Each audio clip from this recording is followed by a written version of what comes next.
call is being recorded. All right. Good morning, everybody. This is the Diamond Factory where diamonds are being made. Oh my goodness, that's what's happening right now, and we're excited about it here at Akana. If this is your first day, if this is your first time, if you're brand new to our family, to our nation, we want to welcome you. My name is Dr. Roz. I'm VP of Communications, and I'm sitting in for our Chief Sales Officer, Phyllis Nash, who deserves some well needed rest. And we're going to let her rest. I told her I don't want to hear from you until Tuesday of next week. You just rest and get yourself strengthened back because she's been pushing like so many of the team no sleep. Oh my God. So listen, you know what today is? Yep, it's Wednesday. It's the day we huddle up. It's the day we get in the huddle, get some instructions, get some rejuvenation. You know how they get in the huddle, they drink some Gatorade or whatever they drinking to get back out on the field. So are you ready? Get your pen, get your paper, get your mind ready to receive our one and only VP of Training and Development, who is all over the country. There's no telling where he's calling from today, Coach Dan Johnson. Coach Dan, are you there?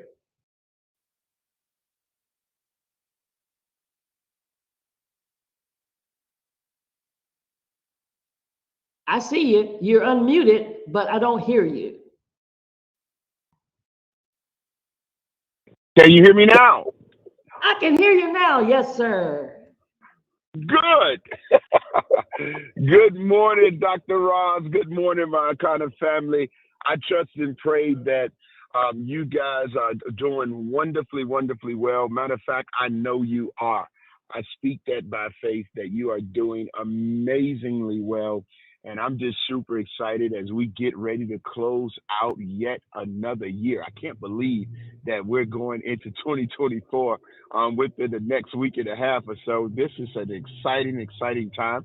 I am back in Chicago. I landed back in Chicago on Monday. We hit about 4 cities in 12 days. And so we are back here in Chicago, and I'm not flying back out until January 21st. So this will be the longest I've been at home in a year, 30 days. But I'm excited about that as well. Today, we adopted a school, and every kid in the building is getting bikes. So we're super excited about doing that. I was advised that Channel 7 News may be there to watch how we be a blessing to these children. And so it's just an exciting time. 'Tis the season to be jolly. La la la la la la la la. But guess what? I want to talk to you today. I was in Milwaukee not a few weeks, about a week and a half ago. I was in Milwaukee, and I remember that morning I got up and I spent some time in prayer. And while I was in prayer, there was a couple of things that I needed. I needed to identify a financial partner for the things that we're doing in real estate. I really wanted to develop a partnership, not based on a particular deal, but based on vision, based on what it is that when I say we, my son and I, what we're seeking to do. And I had a scheduled call with a company. Well, that company did not come through, meaning they didn't show up for the call. And so I sat next to a couple of ladies. And when I sat next to the couple of ladies, eventually we had a break and we began to have some discussion. Well, they asked when I asked them what they did. One lady was a real estate investor, whereby she currently holds about 2,000 units. And then another lady was her money. She was a private money lender and a capital investor. And come to find out, we began to talk, develop relationship, and now that particular person is now my person, and she is kingdom and all of those things. And I'm going somewhere. I'm going to share something with you. The last day of the event, we were I was set to leave because I had to leave Milwaukee and fly out the next day for Atlanta. And they kept saying, Dan, come to dinner. We want you to come to dinner. And I kept telling them that I could not come to dinner because I still needed to do the things I need to do for preparation. However, something said to me, because of their insistence, they were inviting me to come not only for dinner, but to come and have a seat at their table. And when I went to have a seat at that table, things began to happen. The first thing that began to happen at the table is that there was fellowship. And so while we are at the table fellowshipping, we are getting to know one another. We're all getting to understand what each other does. And I was the only one of me, y'all can catch me, y'all know what I'm talking about, that was sitting at that table that night. And so after a while, we began to not only fellowship, but we had food, we had fun, because these are things that should be happening at a table. I hope you're taking notes. I'm going somewhere. The first thing on your notes, you should say, have a seat at the table. And at the table, there's fun, there's food, there's fellowship. But also at the table comes strategy. We begin to look into each other's businesses and offer various strategies to help the businesses succeed. Then at the table becomes collaboration. Long story short, by the time I walked away from that table, not only did I have a potentially at that moment, a potential financial partner to provide financing for all of my real estate endeavors, I also had a philanthropist, if you will, in the agricultural industry that volunteered to supply all of the supplies and fertilization that I needed for the farm that we're building in South Africa right now. And they were going to donate. Also, I had a couple that does couple therapy through dance that invited me on podcasts and all of those things to discuss my book on relationships. Also, I had a social media expert, because y'all know I hate social media, that was so fond of me at the table that they began to offer their services. So what am I saying? And without cost. So what am I saying to you? I want you, as you begin to look at going into this next year, I want you to begin to identify new tables. Because and not only new tables, but more importantly, I want you to identify new people to sit at your table. Now, when you think about it, when you think about the new people to sit at your table, there's a couple of things that you have to consider. The first thing is, a lot of times we sit at tables that are comfortable for us. We sit at tables that are familiar for us. We sit at tables where we know people. We sit at tables where, it's easy to get in.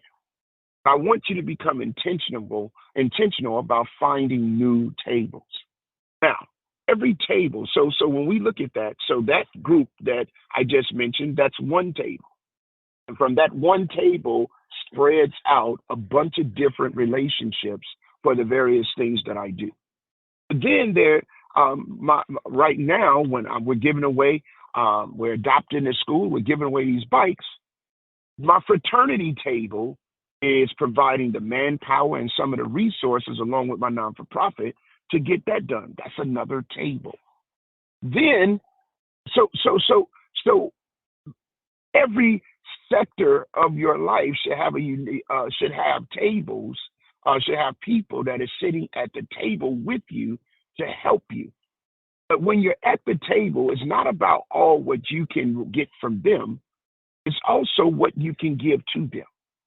So here's a couple of things I need you to understand about these tables. Tables that I sit at, every table that I sit at, getting to the table takes an investment. I need you to write that down. I need you to begin to identify new tables, but then understanding that part of getting a seat at the table is to make an investment.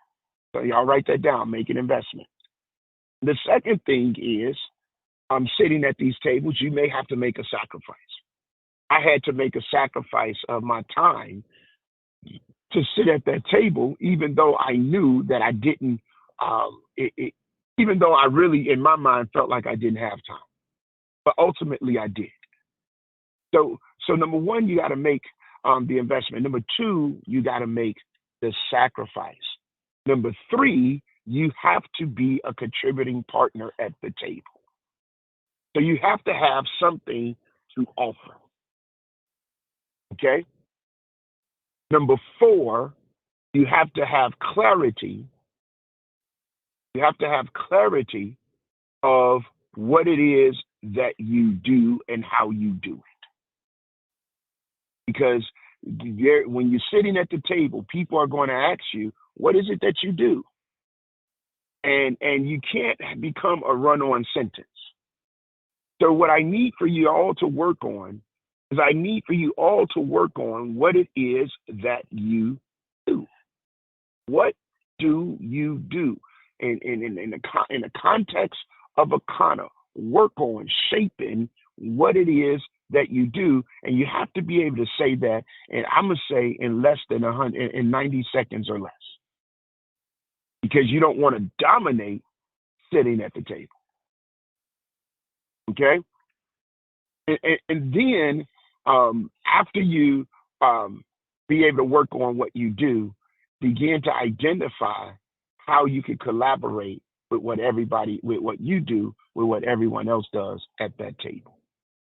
And as you begin to do this, you'll begin to see things shift. Many of us have exhausted our contacts in our cell phones. Many of us have exhausted our networks at church, on our jobs, and things of that nature. And like many of you, there are moments where I'm looking and I'm saying, who else can I call? Who else can I talk to? But it's really, what next table can I have a seat at? And who is sitting at that table? So let's give some, in this next couple of minutes, let's look at some tables that you could potentially connect with. Well, when you think about the flat belly lifestyle, when you think about the flat belly lifestyle, one of the things that you have to consider is how we eat. How do we eat? So maybe there's podcasts, health and wellness podcasts that is going on that you may be able to get on, that you could start to follow and make comments and things of that nature. And if people are asking questions in the comment section while you're watching and making the comments, maybe you could embed and say something along the lines of, I had a client that had that question, and what I shared with them was this. Or maybe you could say, in our program, what we typically do is offer this to assist. Now you're not selling. You're being a solution you're being an answer to a question, but you're embedding and you're dropping subliminal messages to let them know that you are in this particular field as an expert. And so that's one thing that you could do is identify podcasts. What other? Maybe a vegan restaurant. Maybe a vegan restaurant where that's what they focus on. They focus on a vegan lifestyle, but they don't have supplemental products and or services that they can offer those individuals that's coming in to buy their food. Maybe that's someone that you can have set at your table. You can go, you can support, you can eat, you can talk, you can share, and then after a while, in that sharing, you let them know what you do. So don't necessarily go in the first day saying, hey, this is what I do, I want to partner with you. No, build the relationship, eat all of their food, all of those type of things, because now, and that's going to begin to help you expand your network. And literally, that's what we're talking about. When I'm saying expand the tables that you're taking seats at and those that you're allowing to sit at your table, I'm really saying expand your network. And if you do these particular things, you'll begin to see exponential growth in your business. But you have to begin to evaluate who's at your table. And if you're saying, and if you say, well, I got too many tables that I'm sitting at, and the question is, what are you eating at that table? And is what you're eating at that table sufficient enough? Because one thing that I realized as I cross over to 2024, there's some tables I am removing myself from. There's some tables that are not mutually beneficial for me. There's some tables that is a waste of my time. And I've said to one table that I'm resigning from, I've already resigned from it going into 2024. A client of mine, I told him that he can't pay me to waste my time. Don't waste your time sitting at tables that are not purpose driven. Don't waste your time allowing people to sit at your table that's not purpose driven. There are staff members that I'm going to have to remove from my table. There's joint ventures that I may remove from my table. There's family members that I may remove from my table because they're occupying space and they're not producing and or offering anything valuable or substantive to be there. And so I can't allow my table to be too crowded with individuals that doesn't have anything to offer. Are you understanding?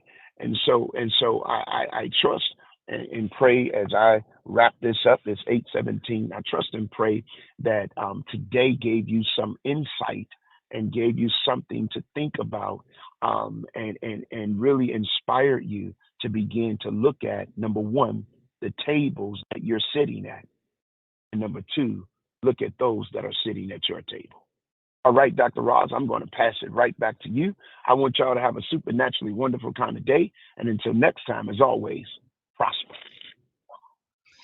Thank you so much, Coach Dan, and definitely want to say Merry Christmas to you. Glad that you're going to be home for a while with family and friends. Listen, everybody, let's get a seat at the table. You heard the instructions. Let's follow through and let's make sure that we have something to say in that less than 90 seconds to know what you're doing. What is your role right here at Akana and anything else that you're involved in? So excellent. Thank you so much. Listen, everybody, have a great Akana kind of day. And as our CSO would say, what are we going to do? Push. Bye for now.